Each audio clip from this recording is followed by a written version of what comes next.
What's up guys, hopefully sort of a shorter video for today, just explaining why Pokemon are banned. As you can see, I am on the policy review forum at the Smogon forums. This is a forum that used to be private, usually only granted to people who either participated in a suspect test or were badged, but recently it has been opened up to the public so everybody can see where I'm at right now, and this page alone can more or less answer any of your questions about Pokemon that were banned. If you have questions about the Blaziken ban, questions about Baton Pass, Swagger, stuff like that, elements of the game that were deemed unhealthy. But right now we're going to be clearing up a few misconceptions by perhaps less informed people who don't particularly pay attention to the Smogon forums but choose to play the Smogon formats anyway. And I suppose the first thing is that a Pokemon having counters or not having counters should not be the end-all, be-all of a discussion. Because there have been plenty of Pokemon, especially these past couple of generations, that have had quite a bit of power creep. We have had Pokemon in the past that do not have counters by the Smogon definition of the word, yet were never banned. An example of that for this generation, there are two actually. The prime example is Kyurem Black, since really it's the farthest one from being banned. Kyurem Black right now does not have counters. It has a move, a common move, or a way around all of its common counters. And the other one is Hoopa Unbound, which some people are calling for a ban for this Pokemon, which I don't really agree with. However, that is a discussion for a completely other video. But the point is that I don't think Hoopa Unbound or Kyurem Black are unhealthy in this metagame, but they have no counters. But then you take a Pokemon like Blaziken, which by all means does have counters, yet it was deemed unhealthy. So I don't think that being uncounterable should be the criterion for warranting a ban as much as being unhealthy is. So, for example, the real reason Blaziken got banned is the combination of Speed Boost and Baton Pass along with Swords Dance, and the thing was, he really only needed 2 moves to succeed, and it left room for the other half of its moveset to carry Baton Pass, carry Protect, Swords Dance. So its dual stabs were already amazing on its own, and it did way too much in one slot, and it made for an unhealthy metagame in which there was really no reason not to use Blaziken on offense because it provided so much power and utility at the same time. So that made for an unhealthy Pokemon, even though it really technically did have some counters. You know, you got stuff like a Powdon, you got your Azumarill, and all of that. So there is plenty of reason to ban Pokemon beyond just the factor of this Pokemon is powerful and this Pokemon does not have any counters. So it's just a little bit grating on the nerves when less informed anti-banners, if you will say, ha, well this Pokemon's a counter, ha, gotcha, that means we shouldn't ban this, when they're missing, excuse me, they're missing the bigger picture, they're missing the entire point of why the Pokemon is unhealthy, aside from the whole counters factor. 5th generation, Hydreigon, no counters, but it wasn't unhealthy and it wasn't centralizing, so we didn't ban it. And again, these are points I've made in previous longer videos about Smogon bans, but I thought it would be nice to condense it into this one video right here. And then we got the other point, which is centralization.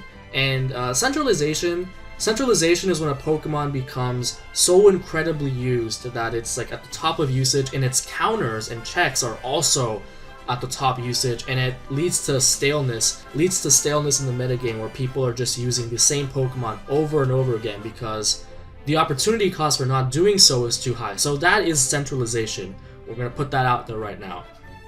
That's also a point that, while it is a possible criterion for banning a Pokemon, is not the end-all be-all. Just because Landorus Eye was not at number 1 or 2 or 3 usage, and just because Cresselia and what was the other one?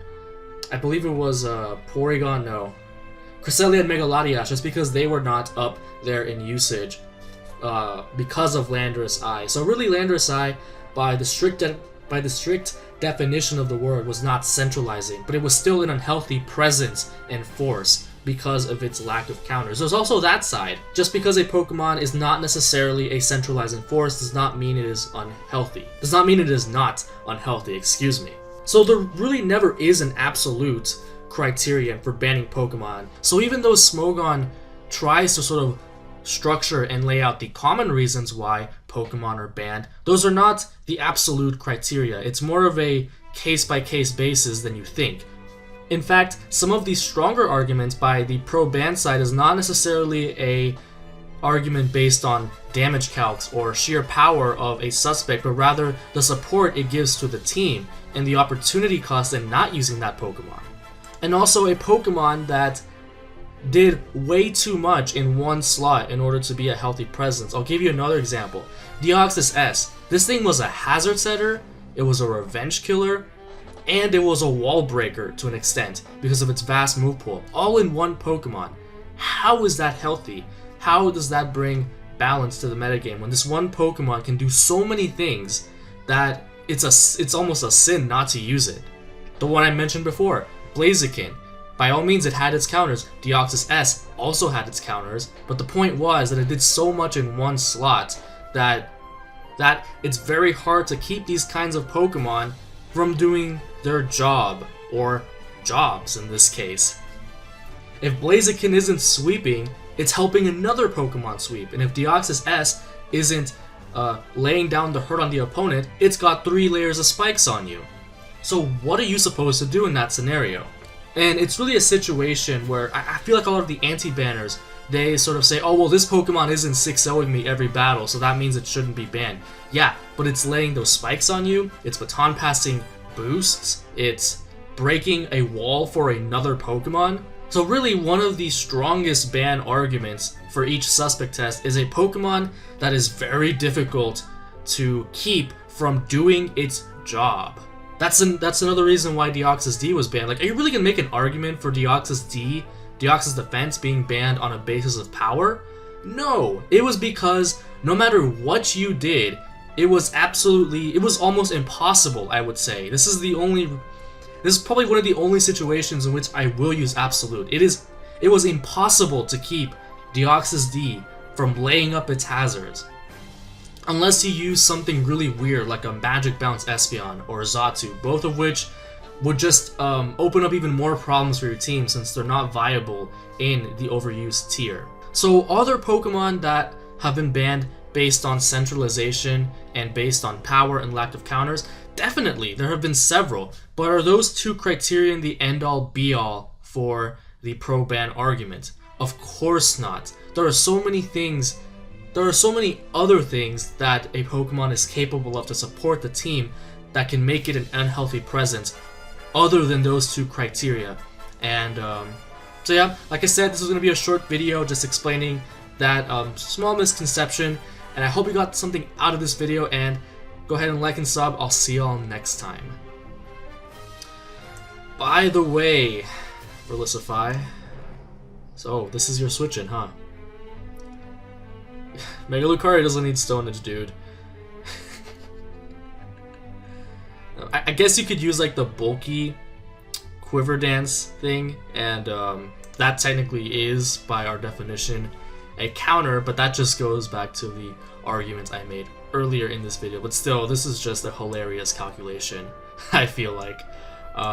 Okay, now I'm done. Bye, guys.